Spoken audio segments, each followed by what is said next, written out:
مشرکین مکہ نے ایک دفعہ یہود مدینہ سے مشورہ کیا کہ ہمیں کچھ ایسے سوالات بتائیے جو ہم اس مدعی نبوت سے کر سکیں، اور سوال ایسے ہوں کہ جن کے جوابات ماں سوائے سچے نبی کے اور کوئی نہ دے سکے۔ یہود مدینہ تورات انجیل کے عالم تھے۔ انہوں نے کافی سوچ بچار کے بعد 3 سوالات پیش کیے اور کہا کہ یہ سوالات سچے اور جھوٹے میں فرق کرنے کے لیے کافی ہیں۔ اگر وہ 2 سوالوں کے تفصیلی جوابات دیں اور ایک سوال کا تفصیلی جواب نہ دیں تو سمجھ لو وہ اللہ کے سچے نبی ہیں، وگرنہ وہ جھوٹے ہیں۔ سوالات یہ تھے: ان نوجوانوں کا واقعہ بتائیے جو قدیم زمانہ میں اپنے شہر سے نکل گئے تھے۔ اس شخص کا حال بتائیے جس نے زمین کے مشرق و مغرب تک کا سفر کیا۔ روح کیا چیز ہے؟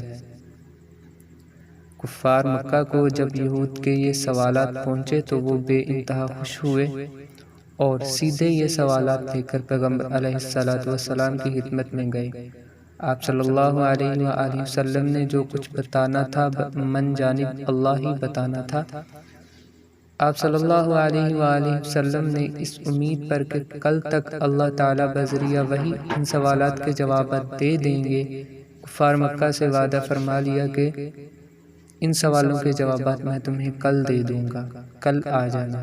آپ صلی اللہ علیہ وآلہ وسلم دن رات وحی الہی کے انتظار میں رہے مگر وحی نازل نہ ہوئی۔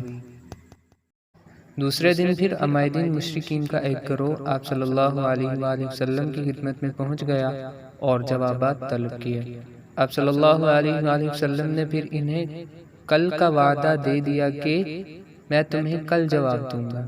مشرکین مکہ تو خوشی سے پھولے نہ سما رہے تھے کہ یہ جوابات نہ دے سکے، اور پورے شہر میں یہ پروپیگنڈا کر دیا کہ آپ صلی اللہ علیہ وآلہ وسلم ہمارے سوالات کے جوابات نہیں دے سکتے، اس لیے ہمیں ٹال دیا ہے۔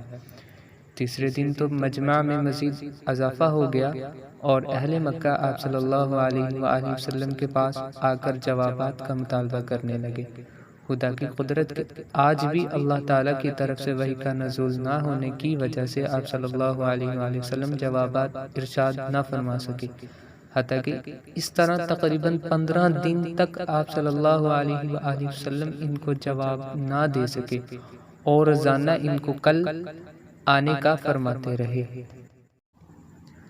قارئین گرامی، آپ خود اندازہ لگائیں دشمنوں نے اس کا کتنا پروپیگنڈا کیا ہوگا اور کتنا مذاق اڑایا ہوگا۔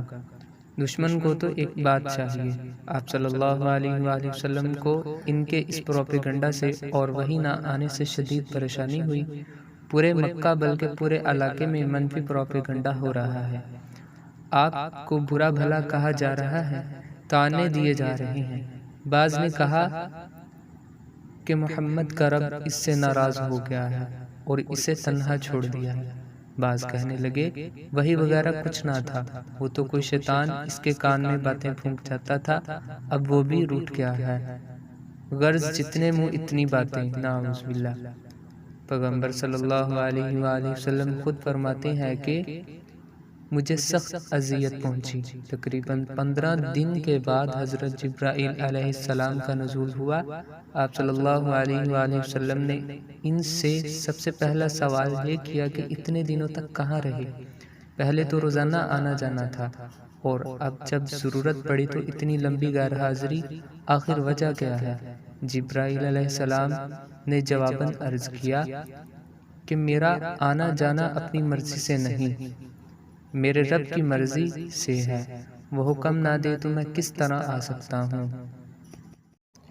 پھر آپ صلی اللہ علیہ وآلہ وسلم کی تسلی و تشفیع کے لیے سورۃ ضحیٰ کی شکل میں محبت بھرا پیغام نازل ہوا۔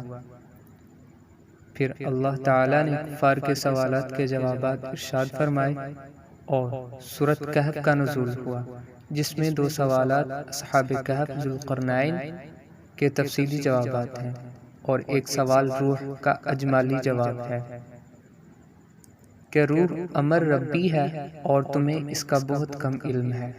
اس طرح ہر خاص و عام پر آپ کے دعوے نبوت کی سچائی واضح ہو گئی۔